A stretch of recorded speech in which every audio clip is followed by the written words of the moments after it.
Hello, my name is Kevin Howard, and I am the host of Breadcrumbs, a podcast for people who know it's not working. In today's episode, I want to focus our discussion on where do we go from here. So, this is episode 12 of Breadcrumbs, and we have, in these last 12 episodes, last 11 episodes, we have talked about where we are. We've talked about how we got here. We've talked about how to figure out what the devil Trump is doing. We've talked about personal growth issues like how do you find truth? How we have been forgot, or how should I say, how we've been convinced to forget who we are. All these very interesting subjects. But now it's time for us to focus our attention on the future. Where do we go from here? Right. And so, like with all our discussions, we're going to frame this discussion within the context of our shared experiences, which means usually I talk about my journey path. And what I'm doing is inviting you, as you're hearing me talk about my journey path based on our shared experiences, to look at your own journey path to see what resonates. Okay. I also am asking you to tap into our shared humanity. There's so much about us that are identical. We breathe the same air, and on and on. I won't go on in that regard. So, the whole context of this discussion is to look at the shared experiences and the shared humanity we have as a basis for understanding this communication and this conversation. And in that end, as I've asked you several times in this podcast history, trust what resonates to you based on your past experiences. And for the rest of it, just set it aside for future considerations. Because here's the thing, we often learn things that don't make sense or don't resonate in real time, only to find later on because we experience something else that it clicks into place and now it makes sense. So I'm not suggesting you throw anything away, but absorb what resonates now based on our shared experience, based on what is consistent with what you've experienced. And then allow yourself to tap into the rest at a later date, whenever and if ever it becomes relevant. Okay, so let us begin. To start this conversation, we do have to at least touch on where we are now so that we can launch into where do we go from here.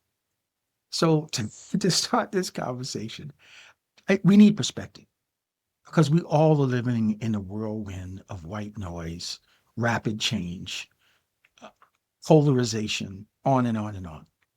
So I ask you, let us tap into a bit of our past. Think about your favorite sitcom, situation comedy on TV. Half an hour, right? We grew up on this stuff 70s, 80s, 90s, 2000s. Okay. Well, one of my favorite all time sitcoms is How I Met Your Mother. No, don't be insulted. I'm not talking about How I Met Your Mother, but that's the name of the show, How I Met Your Mother. Okay. And what makes the show interesting for me, at least, and it ran for years, was the main character was basically telling the stories of the episodes of the sitcom. He was telling this to his kids. He was telling them how he met their mother, right? And yeah, so that was the overall frame of the sitcom. A guy talking to his kids about how he met their mother. Okay, then the individual shows were five friends, right? And two women and three guys, right? And the basic setting was a bar. Where have we seen this before? And the thing about the show was it was situation after situation after situation where the main characters were dealing with the kind of stuff that often happens in a normal life. And particularly when you don't have to worry about things like, how do I keep my lights on? how can I stop myself from being homeless? Where's my next meal going to come from? Those were never issues. Nor were politics issues. Nor was the climate crisis an issue. The only thing that was an issue is that who was dating who, what quirky little thing that you experienced when you went down to the cleaners, right? Who had a crush on who, all the normal things that occur in an adult life. All five of these people were in their 20s.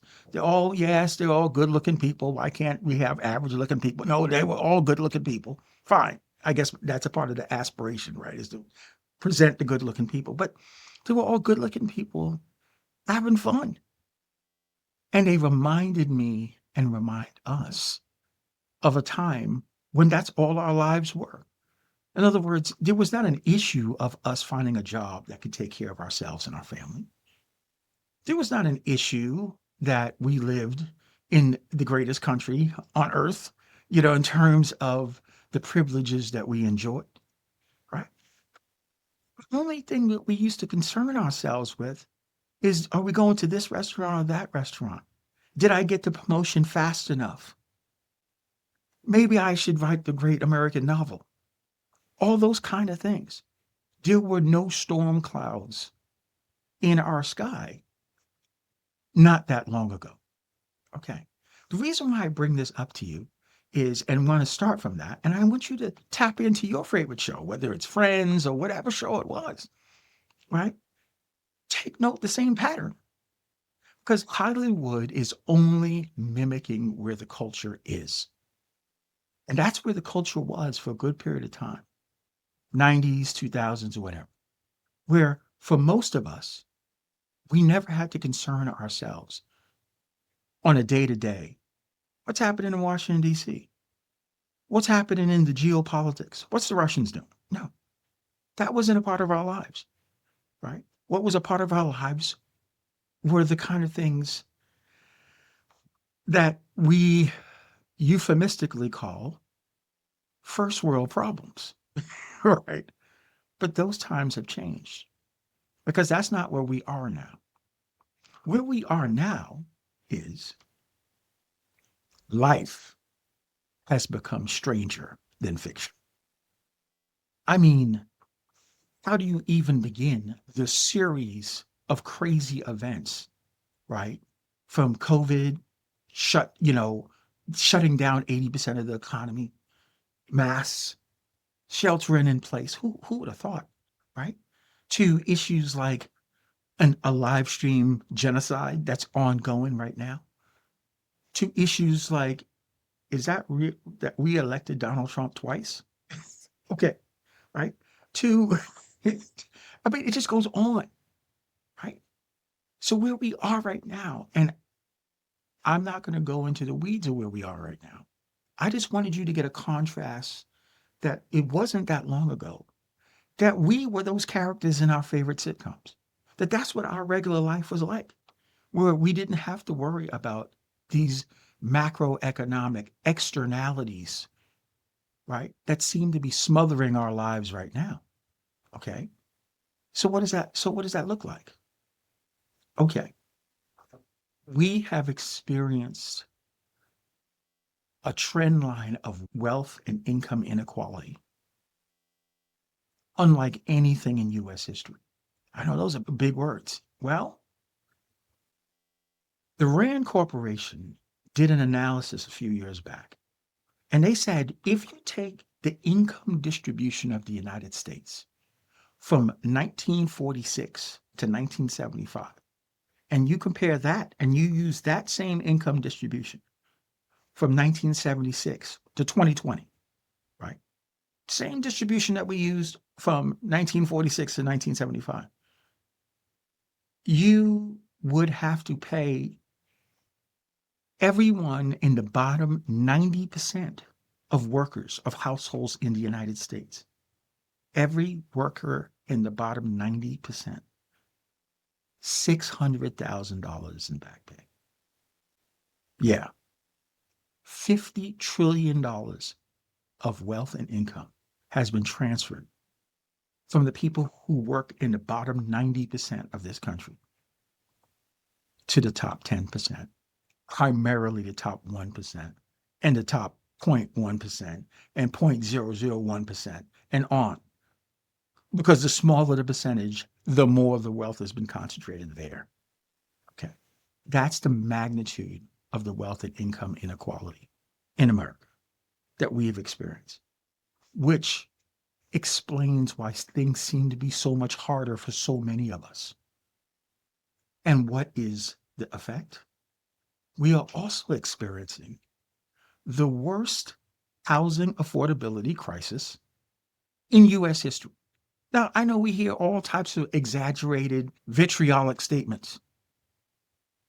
It's the data. For the first time in American history, the average middle class household cannot afford to buy a house in the average American city. Yeah, never happened before. Okay.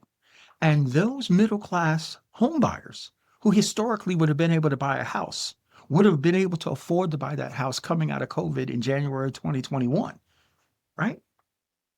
Because they make what used to be house buying money, are bidding up the rental market. People who own houses and apartments to rent understand that there's a portion of the rental market now that can no longer to afford to buy houses, but used to be able to, and therefore they could afford to pay higher rent. And as capitalism will do, when you got to have a good or service, the price of the good or service is how much you got in your pocket. Welcome to capitalism, right? So what is that doing? Is the middle class folks are spending higher rent, right? The kind of rent that they would usually spend on a mortgage and get the interest expense deduction and the benefits of home ownership, right? They're losing that. But they're driving up the rents for the working class, who now are paying in excess of 50% of their take home pay. When historical affordability is at 30% of take home pay in order to do the other things you need to do, like pay your utilities, buy food, maybe save for a rainy day. Yeah. All that stuff is out of the window for the working class. And so now you have food insecurity as a major data point describing the American working poor in this country, right? Because people would rather be in shelter than eat as much as they normally would eat. And that is what is happening in America.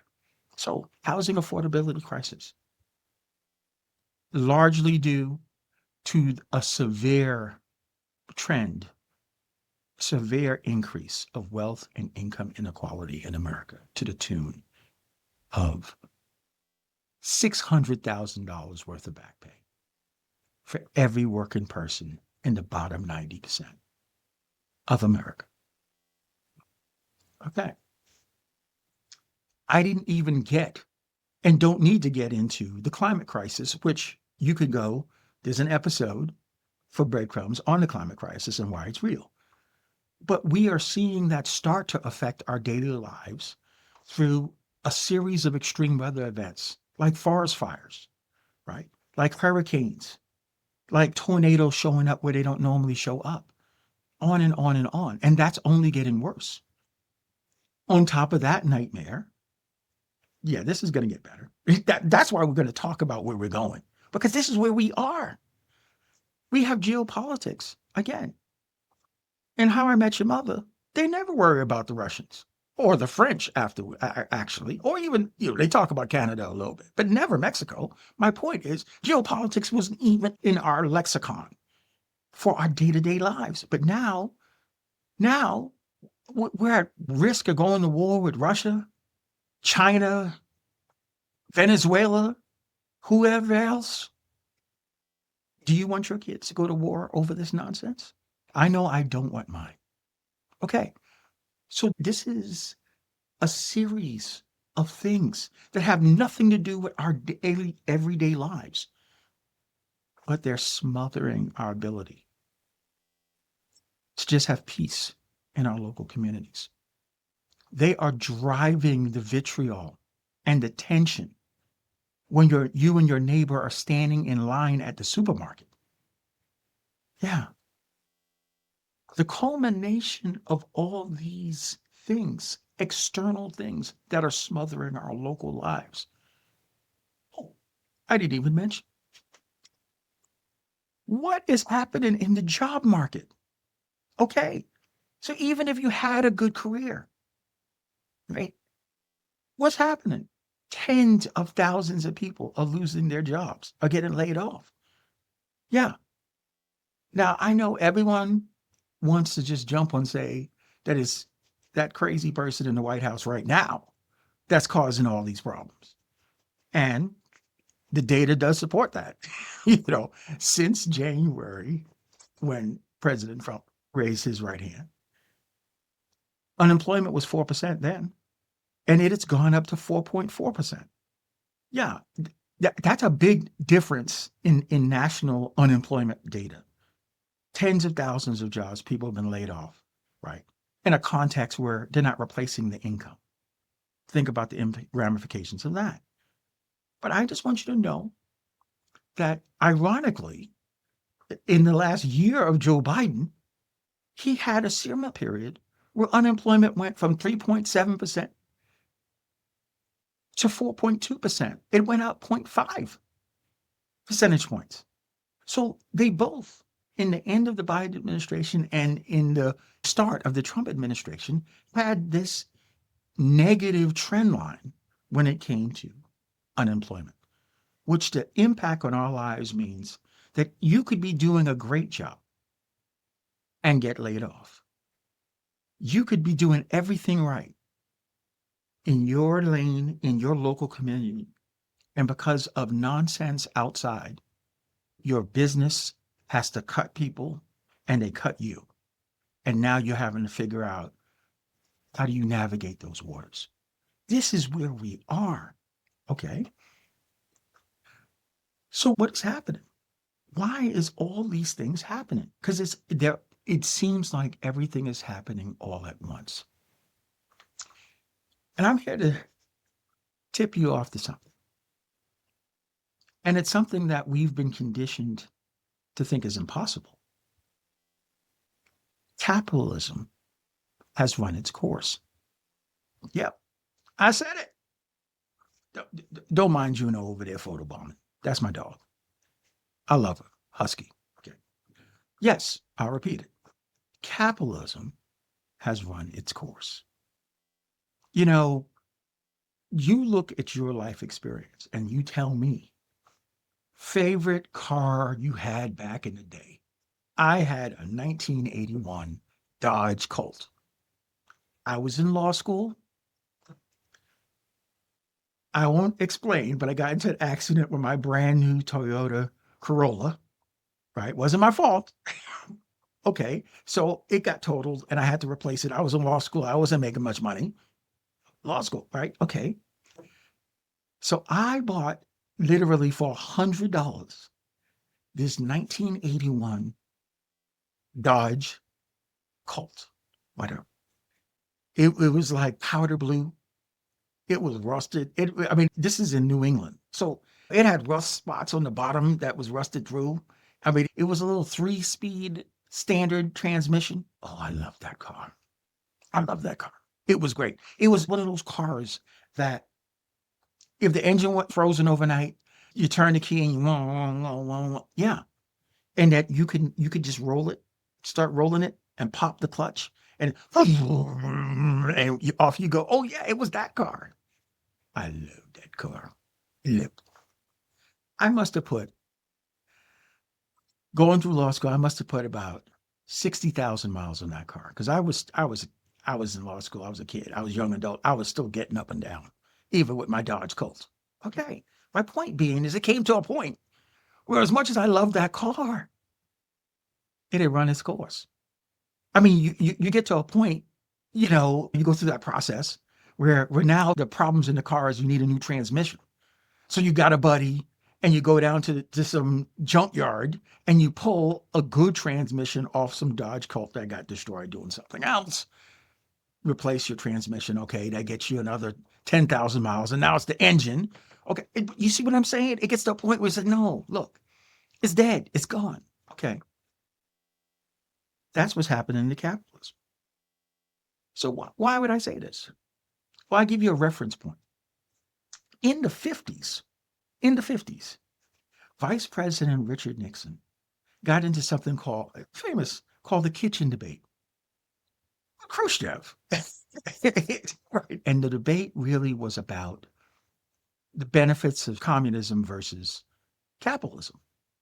And where Nixon had driven his point that capitalism was better than communism is that in America, the workers get the fruit of their labor.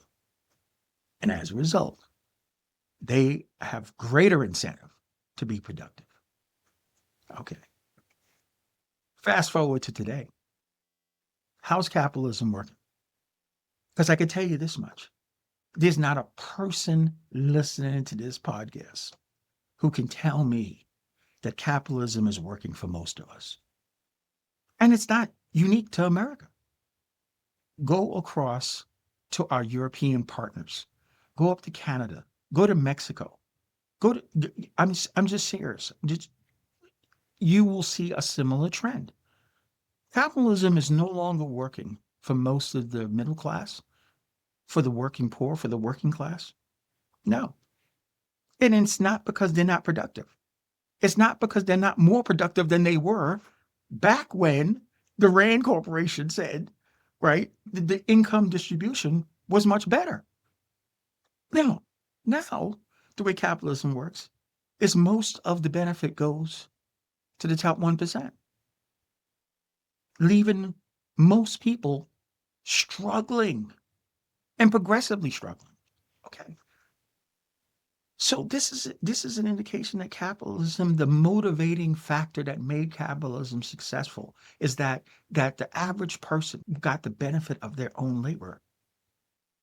Most Americans don't think that way anymore, that they are getting the full benefit of their labor, that the level of exploitation of their full labor is to a point where their labor is not sufficient to take care of themselves and their families in a way that doesn't lead to stress, early death from all types of things. I mean, lack of health care, okay, on and on.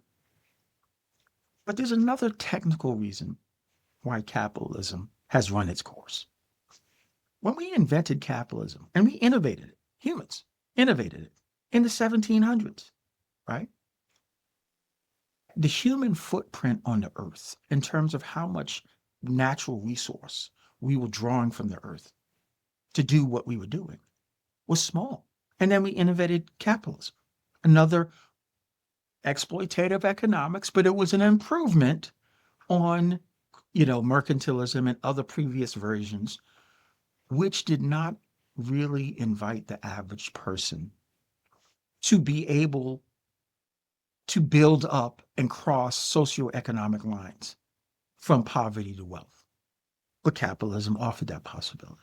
Okay, so it was an improvement. I give it that. But here's the fundamental core of capitalism that we have learned over 300 years is that capitalism only works well if you have economic growth. If you have economic growth, it offers the prospect, if you share the benefits of that growth, of lifting all boats, which is incredible, right? The problem is that capitalism cannot function at equilibrium. It can't stay at one level from year to year to year. So let's say we have a good year, everyone's doing great. Why can't we just stay there? Everyone's doing great. Keep on doing great like that. No, capitalism can't function that way. Capitalism has to grow more. It's either growing or it's contracting. And if it's contracting, people are losing jobs. Lots of people doing bad.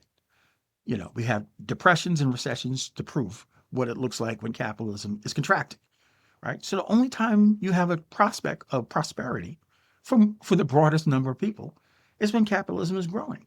But here's the catch. In order for capitalism to grow, when 2/3 of our economics is consumption, okay, we got to buy more stuff. And if you got to buy more stuff, that means we have to produce more stuff, which means we have to draw more natural resources to produce the stuff that we're buying, right? Okay.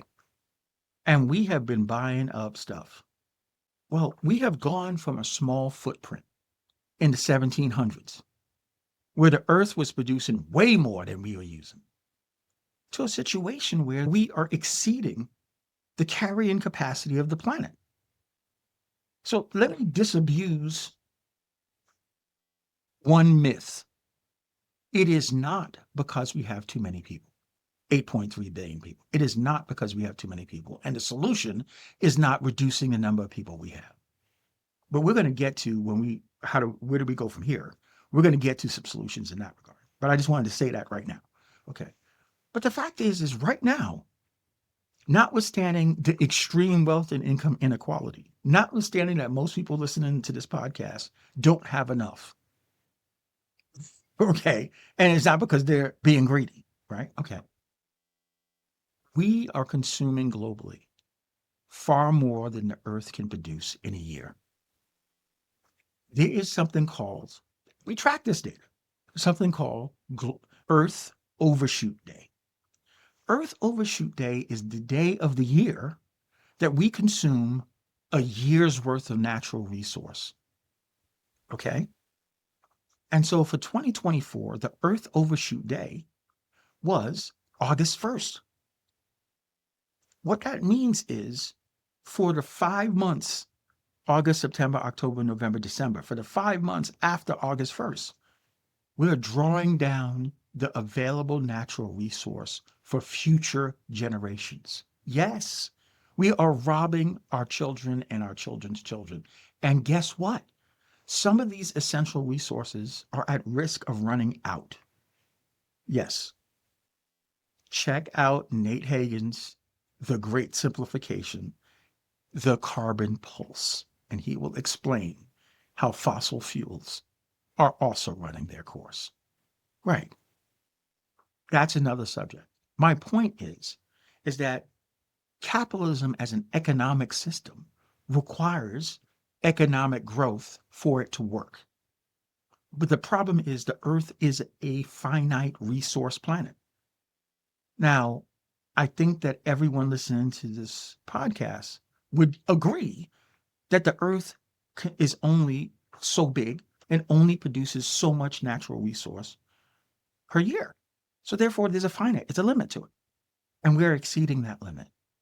What we're doing is drawing down the millions of years of resource development that the earth had produced before we had found fossil fuels to use it to provide energy for the global economy. That's starting around 1850. Yeah, millions of years before that, those fossil fuels were being created. So there was a tremendous resource that we found once we said, oh, we can use that for energy. Oh, good. But we're burning through that resource. We're burning through it. And we're almost out. Yeah. Okay. Nate Hagens, check him out. So, yeah, capitalism has run its course. So this is not about whether you prefer capitalism over socialism. This is my 1981 Dodge Colt. And as much as I loved it, capitalism has given me everything I've had, right? It's run its course. So what are we going to do? Well, we need a new economics. And no, it's not socialism. Let me just speak a moment about this binary mythology. It is propaganda and manipulation. The argument that anyone who questions or criticizes capitalism inherently must be socialist or communist. No. What universe is that coming from? In a context where we innovate. In other words, we created capitalism. So it's inherently untrue that you can't acknowledge that capitalism has run its course without being branded a socialist. Okay? If we had endless resources, if we could innovate more natural resources than the earth can produce, we might have a different story. We haven't done that. Okay? This is why the constraints of the earth, we only have one earth. There's only one source of the resources that sustains all of us. It's the earth. So until we have planet B that can replicate what we're talking about, and Elon has failed to get us to Mars, and oh, by the way, Mars can't do it either. Okay. This is all we have. Capitalism is exceeding the carrying capacity of the planet. The solution is not killing off half the planet, though some people sound like they want to, right? We need another economics, and an economics that can sustain, that can function open-endedly within the resource capacity of the earth. Now, that's just basic logic truth. If you disagree, put your comments in the notes below this episode. Okay. So to frame where do we go from here, we need a new economics. We need a new economics that can sustain, can last open-endedly, and that economics provides a quality life for all of us. Okay. Within the planetary boundaries of the earth, of which we understand very well. So from this point on in the podcast, in this episode, what I'd like to do is hypothesize about what that new economics, the economics of the future, would look like. And we're going to use everything we've learned in capitalism, or since we innovated capitalism, right, to help inform how can we improve on the economic system that is failing in this new economic system. So I'm going to lay out some conceptual principles that I think will frame the economics of the future. And so what I want you to do is I also want you to think the same thing. Not what I'm saying. You think about if you can create a new economics for the world, what would be some principles that would define that economics? Okay. So, but I'll get out there first. I'm the host. I'm the initiator of the conversation. But this is an episode I really need you to participate in those notes, because I want to hear your ideas. I want to hear your critiques of everything I'm saying, because I'm not saying this to dictate to you. I'm saying this as a fellow human, as your neighbor, as a person who has experienced the hardship of latter stage capitalism, because that's what it is, right? We have shared that experience together. We want to learn from that experience and have a better life for not only ourselves, but our children. And the only way we're going to get there is to have an idea of where we're going. Then we can try to backfill and talk about the transition and all that good stuff. Okay, so let me begin. So if in this new, economy of the future, the first principle I want to put on the table,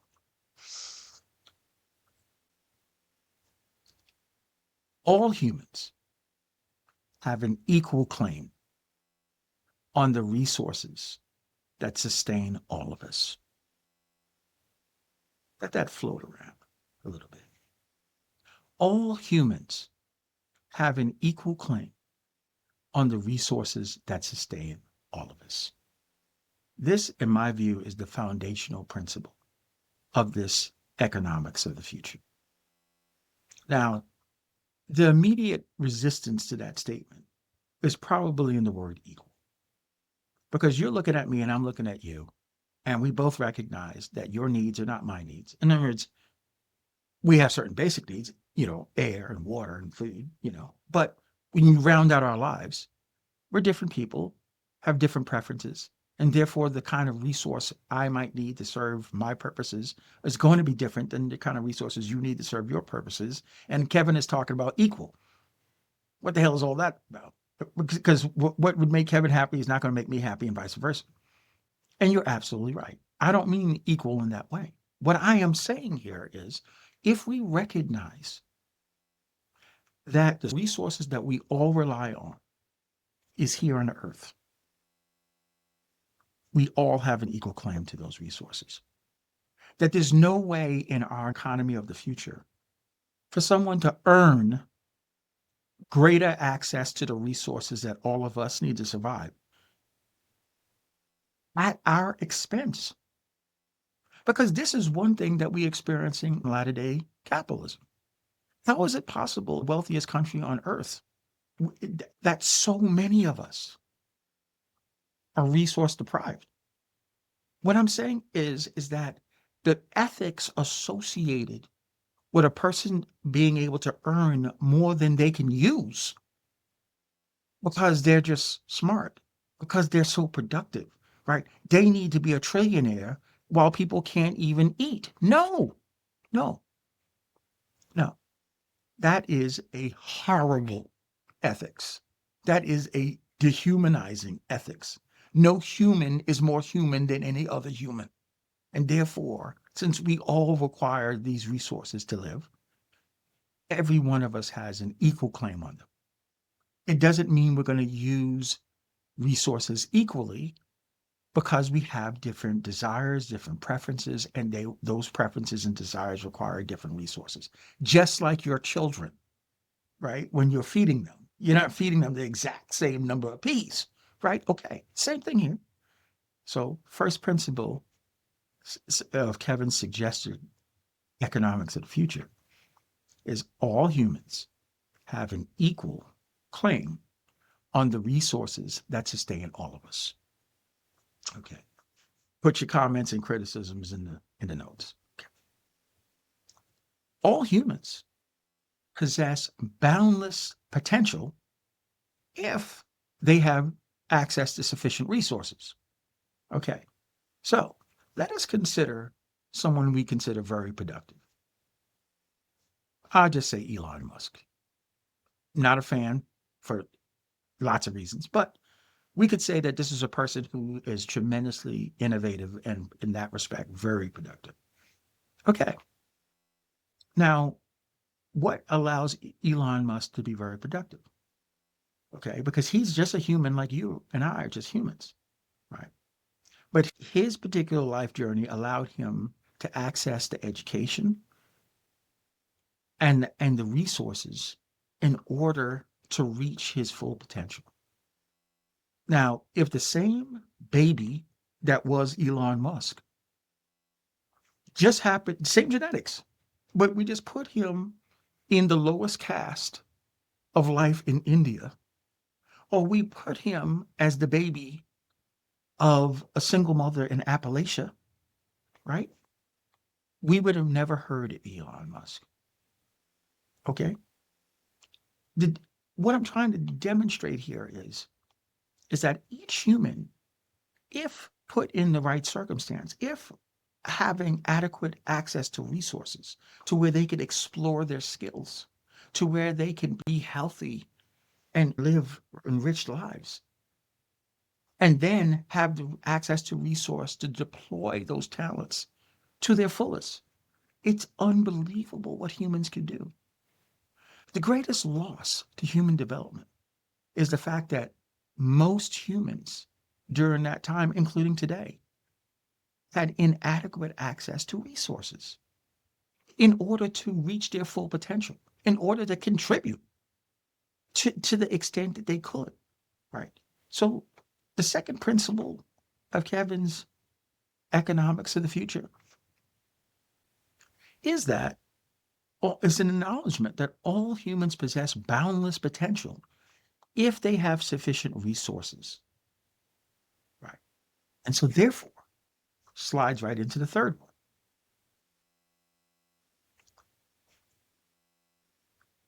It's an acknowledgement of what we have done since we innovated capitalism, particularly over the last 100 years. Human innovation has rendered scarcity of resources obsolete if we don't waste the resources, if we don't hoard the resources. Innovation has actually rendered scarcity of resources obsolete. So what is Kevin talking about? I mean, damn. Well, just start with the essentials. Food. There is real hunger in America, but we waste more food in the 2,000 miles it takes to get to the average American plate. The average American plate food travels 2,000 miles about. Okay. We lose more food in that transportation than can feed all the hunger in this country. We waste more food. Restaurants throw out more food every day than can feed the hungry in this country. So we don't have a food shortage. We have an access to food shortage. Okay. Okay. Housing. Housing. We have, hard to tell. Latest statistics I've seen is that homelessness is around 1 million. 800,000 was a stuck number for a while, greatly understated. Let's say that it's like 2 million. I don't know. But it's ridiculous for the richest country in the world. Okay. Even if it was 2 million, just with single family housing in the United States, we have 120 million single family homes, and only 108 million are fully occupied. Yeah. So we have up to 2 million Americans living on the street, and we have 12 million single family homes that are rental properties, that are investment properties, that are vacation homes, that are nice to haves. And people are homeless. Okay. We didn't even get to multifamily, townhomes, condos. No, we do not have a housing shortage in America. We have an access to housing shortage in America. Okay. And we can go through a variety of things. My point is trying to say to you that it is not that we don't have enough resource for everyone to live a full and abundant life. It is that we have a system of economics that has made gluttony a virtue. To claim as much resource to yourself as possible.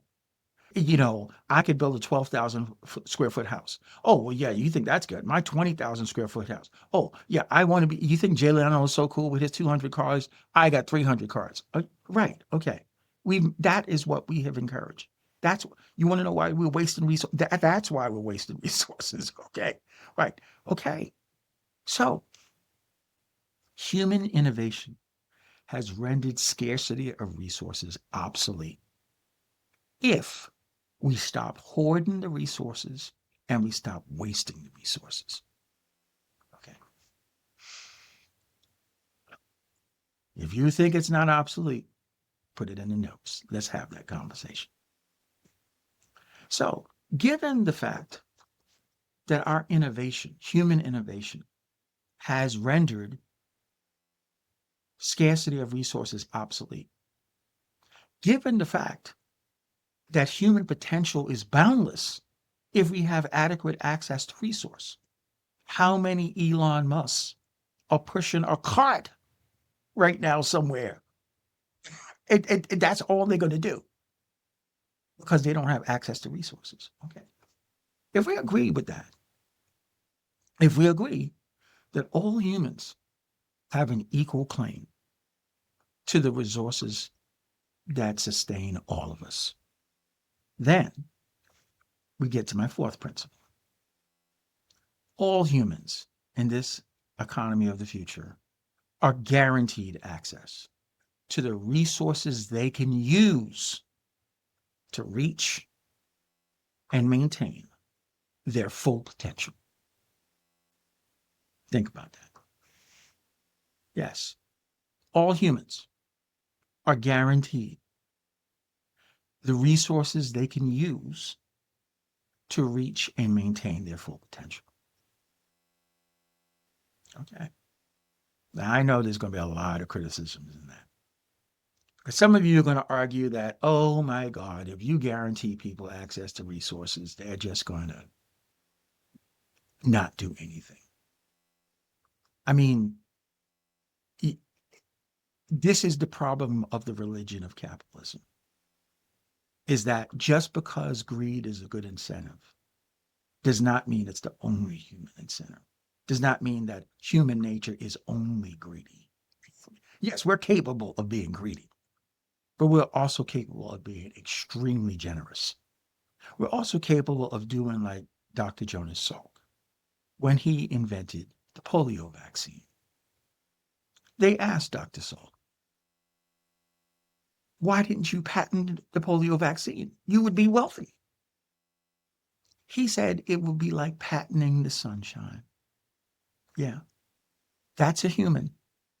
Not as rare as you think. That's probably your neighbor, if only you noticed. What I'm trying to say here is that, yeah, I know you're going to say we guarantee access to all the resource a person can use to reach and maintain their full potential, that we're going to have a bunch of fat, lazy, humans sitting around eating bonbons with a remote control in their hand. I submit to you that is a rabid lie about human nature. That is such a bellicose version of human nature, such a low-brow, smooth-brow, Neanderthal version of human nature. We are so much better than that. Okay, all right. But this fourth principle doesn't come without any strings, right?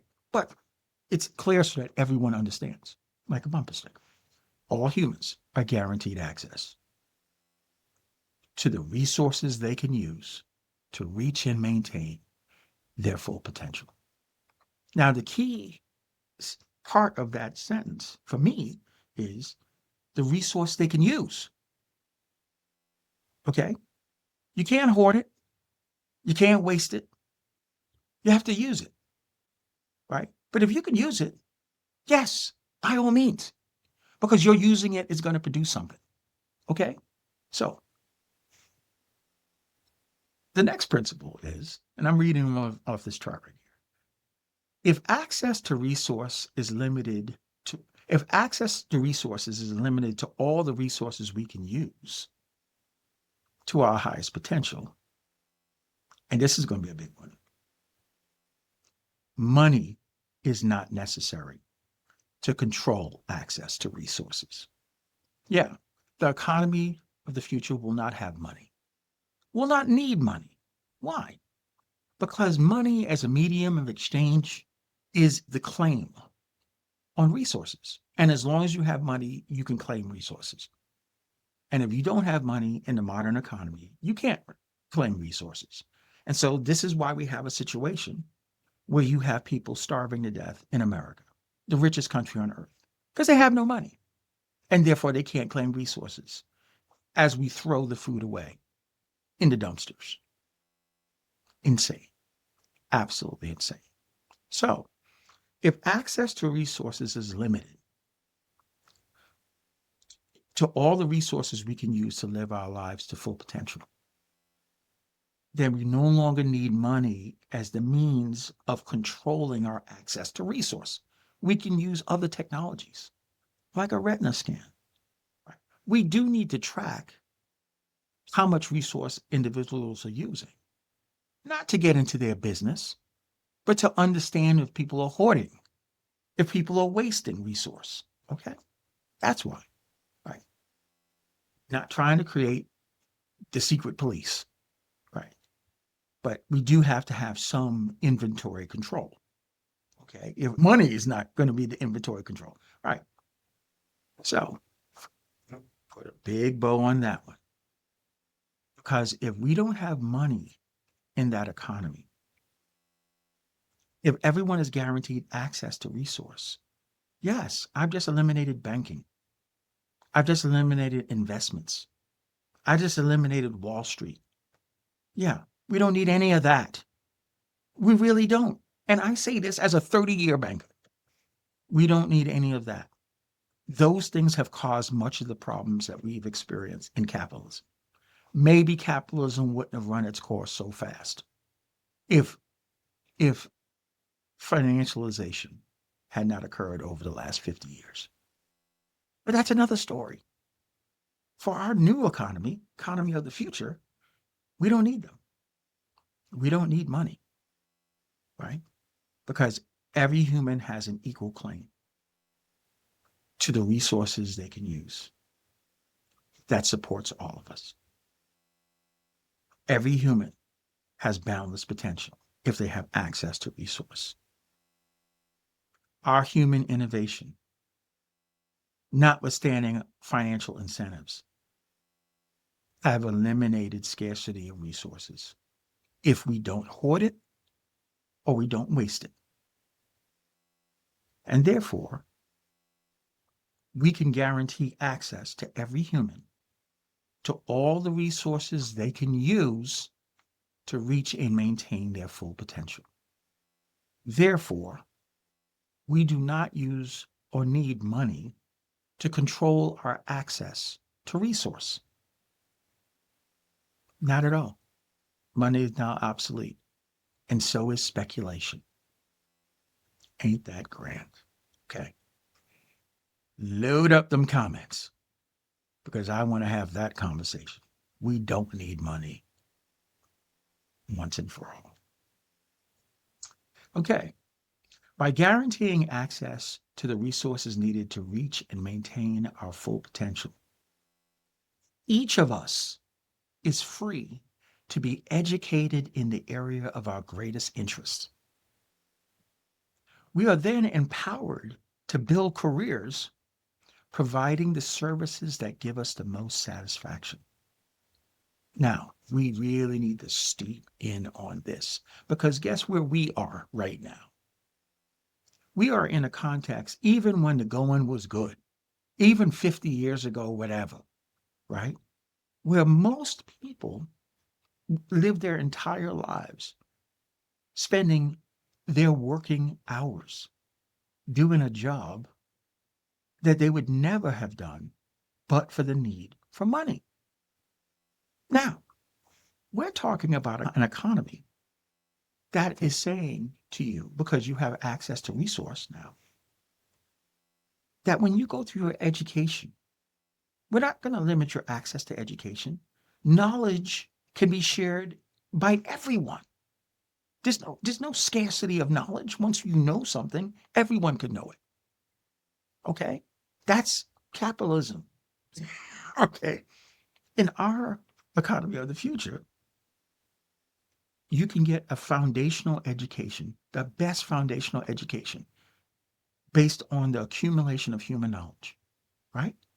And once you come out of that foundational education, and the purpose of that fundamental education is to expose you to a broad range of things that will open up in you. Nature, nurture. Your DNA gives you some inclinations, but your life experiences, the nurture, illuminates the preferences. So as you go through your foundational education, you're going to get exposed to things that light you up. And that's going to tell you the direction you want to go. And then you can go and take that to the full extent to become a master of your area of academic interest. And then you live your life providing that good or service, providing that becomes your offering, your vocational offering for the economy. Because you're free to do that because the quality of your life is not based on how much that service pays. Right now, you have people doing things because that's what those things pay. And therefore they do them even if they don't like them. You need to eliminate that. You want to have a good life? Imagine what your life would be like if you could learn what you wanted to learn and do the work that makes you excited to get up every day and yet live in a nice house and have nice things and do nice things. That's a life we don't even recognize anymore. Who's living that life? In our economy of the future, that is going to be normal. So let me read that again. By guaranteeing access to the resources needed to reach and maintain our full potential, each of us will be free to be educated in the area of our greatest interests. We are then empowered to build careers providing the services that give us the most satisfaction. If you have a critique of that, yeah, I'm ready to hear your judgment. This is utopia. This is utopia, right? And I ain't got time for that. I live in a real world. Well, let me just tell you this.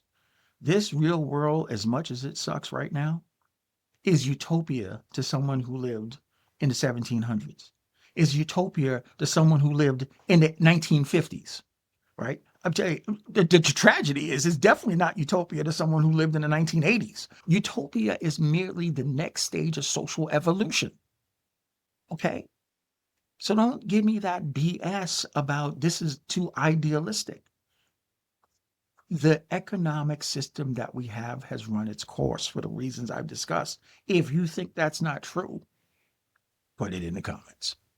So if that is running its course like my 81 Dodge Colt, right, and we have to move on, we are empowered to create something that really, really works based on everything we learned in capitalism. So that's what I'm doing. Okay.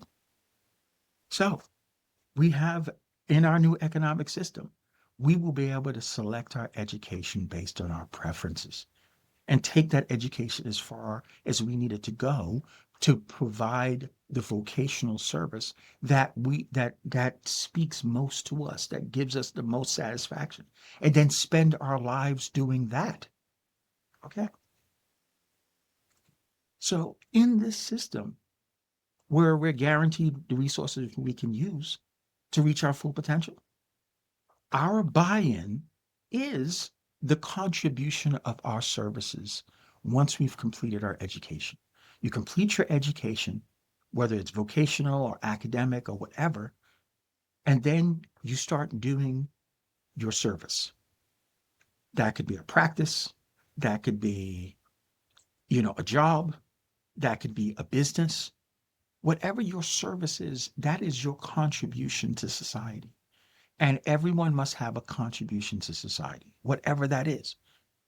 But given the fact that you get to choose, you're free to choose, that you will have all the education and access to the information you need to make that choice as informed a choice as you can, right?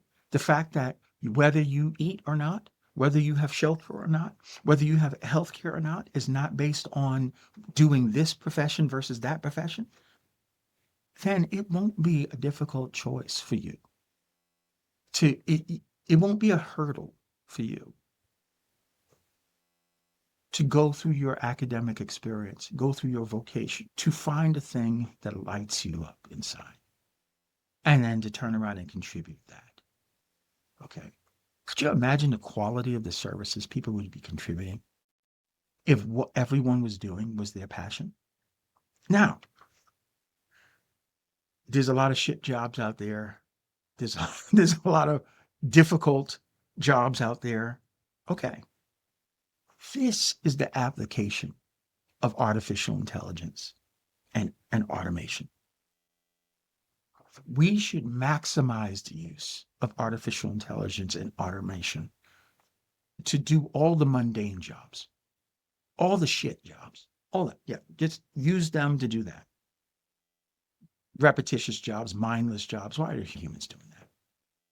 So maximize the use of automation and artificial intelligence to do those type of jobs and to fill in the gaps where human selection doesn't want to do those jobs. Because we're going to be free to do the jobs we want to do. And that's going to leave a lot aside. Reserve creativity and innovation, literature, culture, the services to humans as a preference, as a societal and economic preference, and only use AI in those areas where needed. We don't want AI to eliminate human creativity. Okay. So that's why I'm saying we carve out a space where humans have a preference over the AI in terms of the application. But otherwise, yes, maximize the use of AI and automation for the benefit of all of us, because that frees us to do the jobs we want, right? So what's wrong with humanity just being creative and doing and caring for each other, doing the service industries and those type of things? There's nothing wrong with that. That'd be fine. We do not have to take pride in coal mining.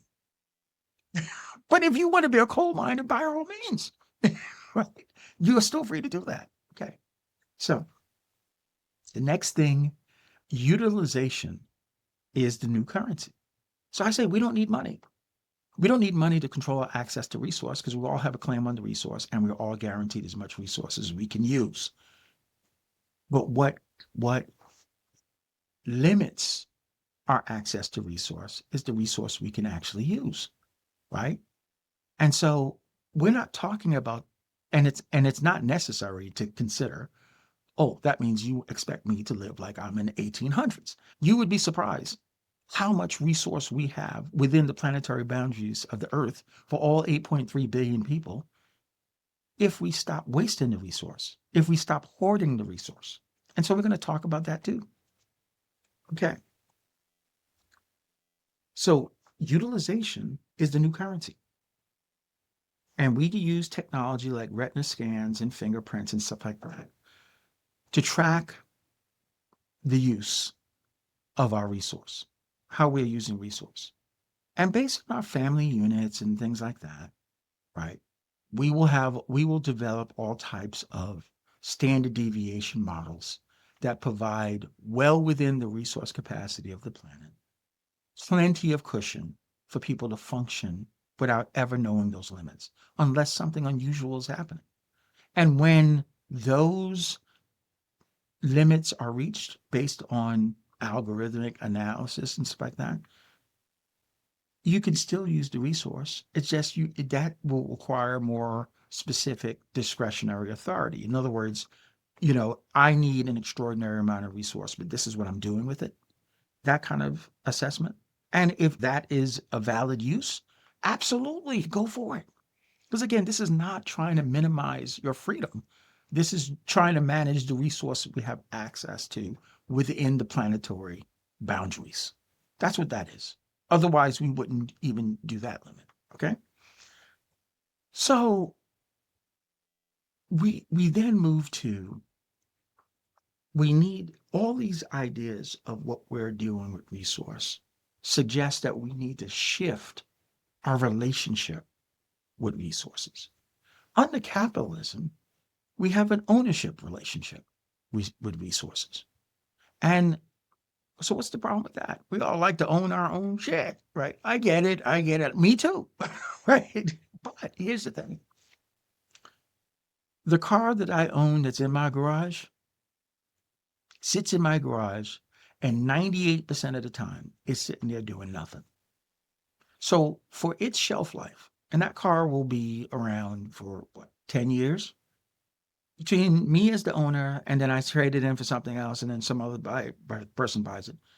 Most of its life is sitting there waiting for owners to use it. That is actually a waste of resource. Okay. So what I'm saying to you here is we need to shift from an ownership relationship to resource, which ownership empowers you to use the resource however you want, which accommodates wasting it. And that's the problem. Okay. In the economy of the future, waste is verboten. We can't afford to waste resource in a context where there needs to be enough resources for all of us to use.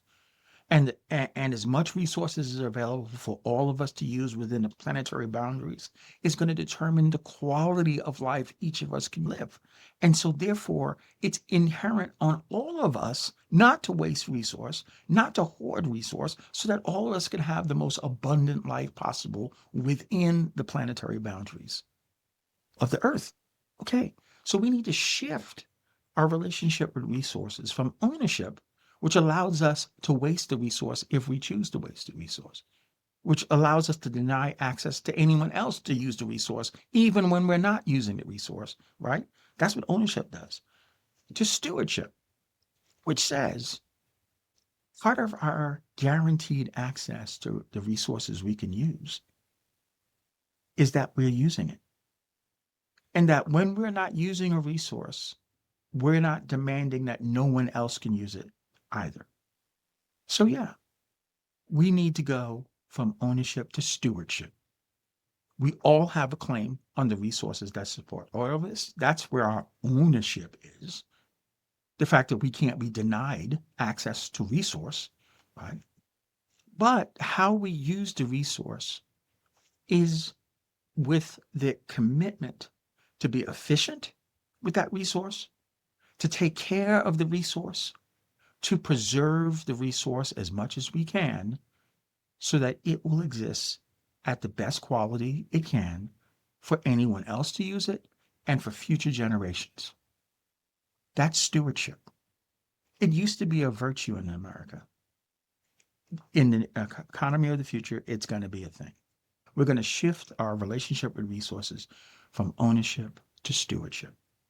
Now, if you got a problem with that, again, I told you, because we all have an equal claim on the resources that support all of us, there is an ownership claim. But our attitude, our relationship towards the resource is not going to be that that ownership claim allows us to waste it or to hoard it. This is what converts that relationship to stewardship, because now we are concerned about the capacity of other people to use the resources too. Other people, including our children and their children. So progeny now matters. And shouldn't it always matter? Well, we forgot that in capitalism. Okay. So, all right. So the next thing is just a quick overview on how we optimize the use of the resources. Since all of us have a claim on them, how well we use the resources will establish the standard of living for humanity. If we can use the resources really efficiently and really well, we don't have to live like in the 1850s. We can live like Star Trek generation, where you plug in the thing and you get the filet mignon. Whatever. My point being is, so how do we optimize the use of resources? Here's a few ideas. Okay. Peter Joseph of the Zeitgeist movement fame, right, is an advocate for a decentralized, integrated resource management system. And I absolutely advocate for that. And by that I mean is in every area of every hub area, every resource hub, because different areas of the planet produce different resources, have a different mix of resources. Okay. So you're going to have resource hubs in different areas of the planet that specializes in producing goods and services based on the resources that are available within the resource area, with the goal of localizing, decentralizing those hubs.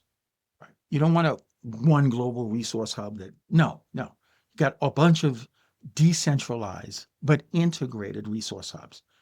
By integrating them, we demand lots of goods and services, and therefore it makes more sense for certain resource hubs to produce those goods or services than other ones, and this and this and that. And so everyone is knowing who can produce what resource. You see what I'm saying? That's the integration.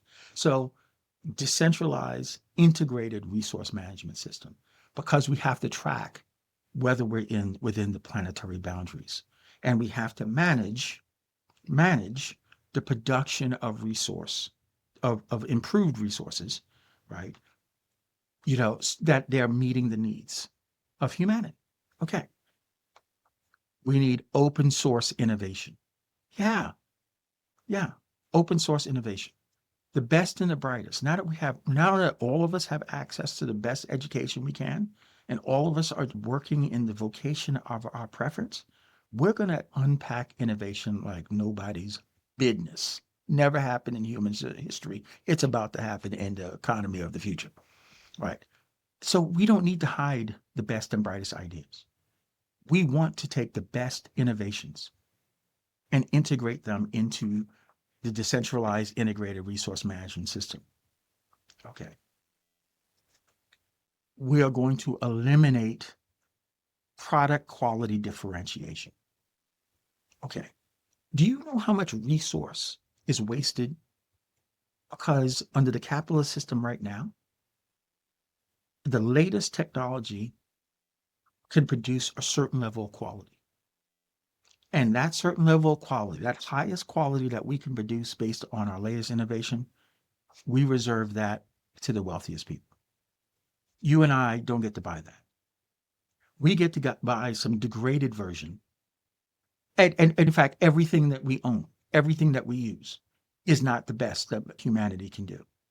That's reserved to that 1% over there who has all the money.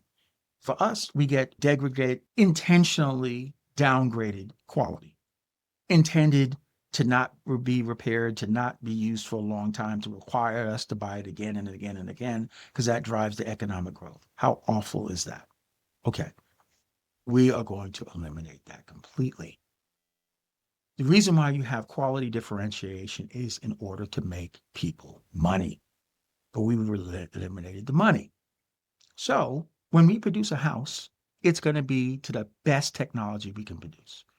When we produce every type of car, the differentiation in cars are going to be based on use, not brand.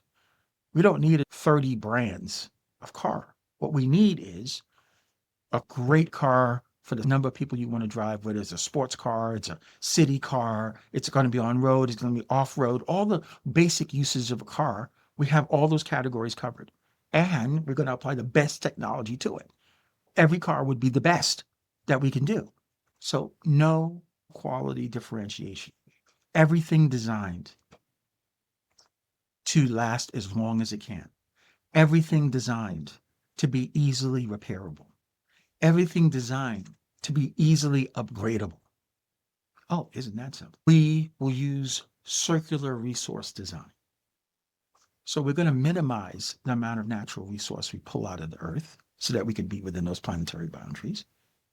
By designing everything we produce, as I said, to designing everything that we produce to last as long as it can, to be easily repairable, to be easily upgradable, and when it can no longer be repaired and when it can no longer be upgraded, that the end materials can be put back into the system and reused for some other purpose. So what we're doing is we are eliminating the landfills. Circular design, resource design. Okay. We need to develop sophisticated use share systems. Now, I'm reaching over here for my iPhone. Okay. This technology is amazing. This is a tricorder from the old Star Trek days. Yeah. Live long and prosper. Okay.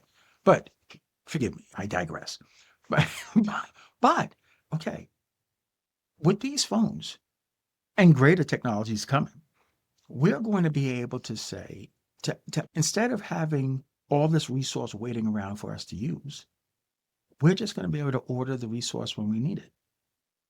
And so you're going to have standby resources, standby cars of every type. And now I'm talking about food. Now you're going to go to the supermarket and get your food and it's going to be in your house and you're going to eat it. But I'm talking about the big items that typically sit around and we don't use them but occasionally, right? I'm talking about the boat. I'm talking about the cars. I'm talking about the trucks. I'm talking about when you need aircraft, whatever. So just imagine a sophisticated use share system where you're just planning out your life. You have your career that you passionately love, but you want to go to dinner at a particular restaurant and stuff like that. You go into your phone and based on the availability of that restaurant and the demand for that restaurant, there's going to be access. Maybe it takes 2 days in advance, 3 days in advance to get a reservation, 2 weeks in advance if it's one of these Michelin rated, okay, whatever. You just go on your phone, you make your reservation. You need a certain type of car tomorrow because you're going to do a certain type of thing. You go on your phone, you reserve your car. You will get to know, based on the resource hub in your region, the time lag for all the things that you would be able to claim. And the great thing about it is all this, you're going to have access to everything. So therefore, if you say, you know what, I would like to take my family and friends on a yacht down the coast from Seattle to San Diego, right? Okay. You go into your phone. Well, you need 6 months based on the number of yachts available. You need 6 months in advance to be able to plan that out. Okay, great. Great. So let's put that reservation in for 6 months from now. We're going to take 4 days, go down the coast, 4 days down, 4 days back, and stuff like that. And yeah, it's all set, 6 days. All right. And you plug that in, and that's it.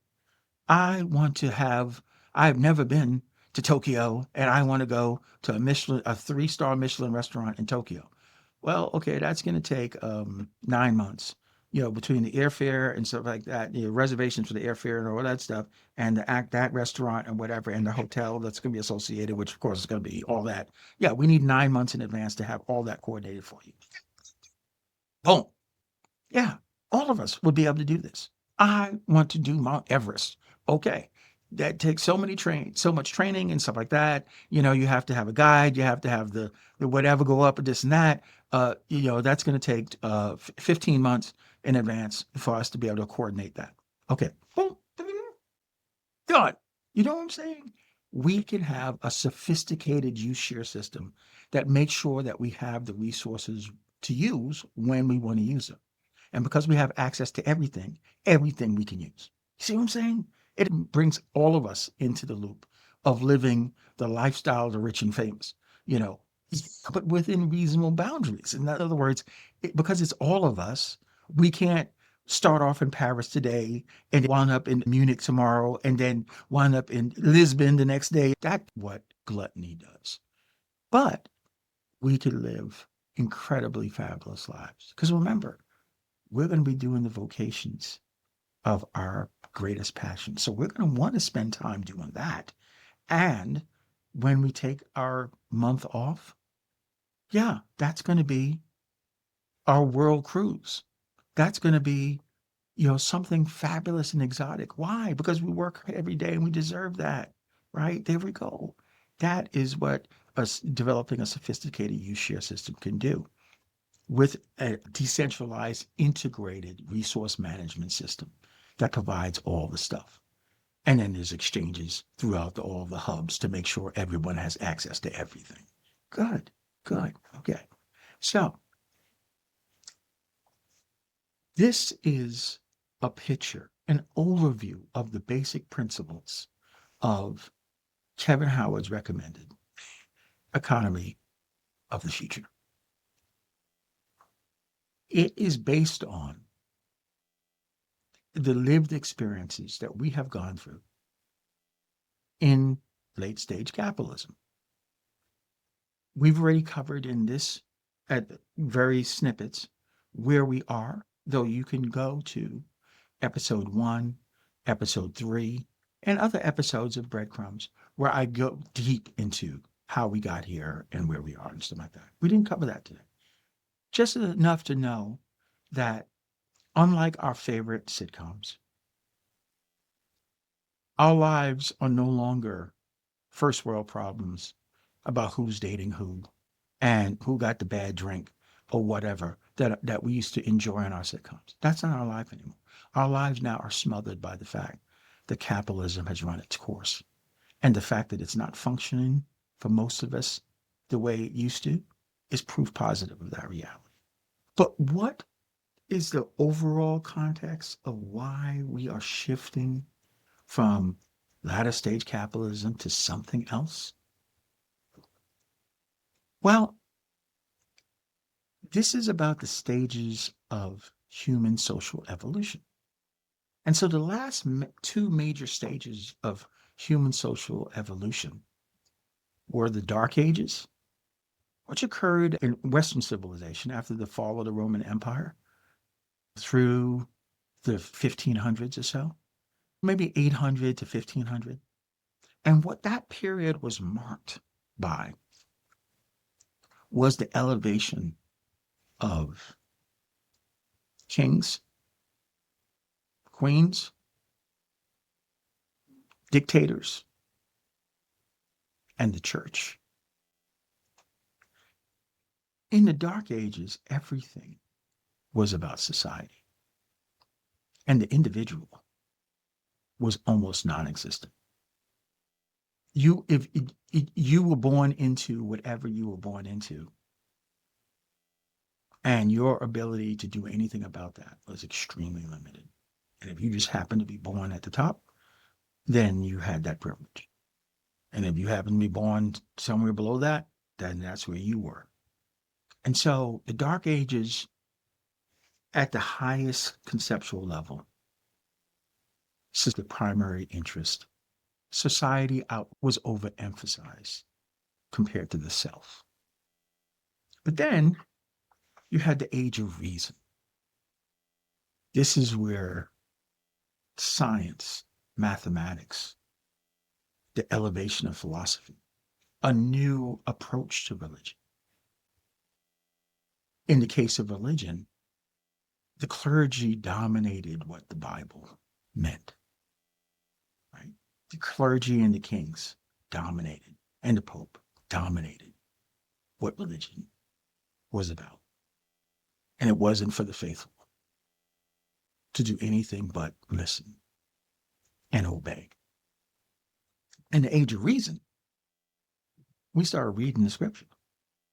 We started talking about an individual relationship with God. That was not through the clergy. With science, it became about I think, therefore I am.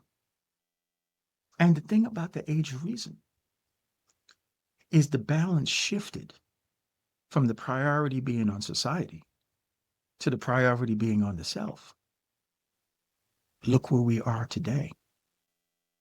The word of this latter stage capitalism is narcissism.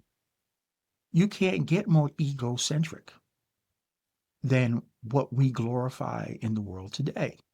Every one of these billionaires. I mean, this is the age of reason run amok to the illogical extreme. The only thing that matters is me. That is where we are today. And you see it all around us. So what is this next stage of human social evolution? The one that I describe in this economics of the future. It's going to be the age of balance. It's going to be the age where agency, individual sovereignty aligns with the collective, with society. It's a recognition that it's in the balance of those two things that everything exists. And that existence is not good when those two things are out of balance. And we have experienced that both in the dark ages, where society smothered the self, and in the age of reason, where the individual ultimately smothered society. So the lesson there is we're moving to the age of balance, where sovereignty and unity align. So, the breadcrumbs for today. Life is stranger than fiction because we're living through the end of an era. We're living through the end of the age of reason. Now, what we do in this liminal period is entirely up to us. Something is going to be done. Another era is going to form. In my view, it's incumbent of us to participate and direct that new era into something that would serve all of us. I have put my proposition on the table. I'm asking you to comment in the notes and tell me about your propositions for the economy of the future, for the next era of social evolution. Thank you for this time. Thank you for participating in Breadcrumbs, the community. Please consider going to Patreon and becoming a monthly subscriber. The standard membership is $10 a month. The Pay It Forward membership is $20 a month, but that is to help people who can't afford the $10 a month for us to offer half scholarships or full scholarships, depending on their level of affordability. And if you really appreciate what I do and really want to support my work to the nth, you can be a founding member at $50 a month. So please consider going to patreon.com and look up Breadcrumbs, a podcast for people who know it's not working and join and become a contributing member. I appreciate your participation, and I'll look forward to seeing you in the conversation next time.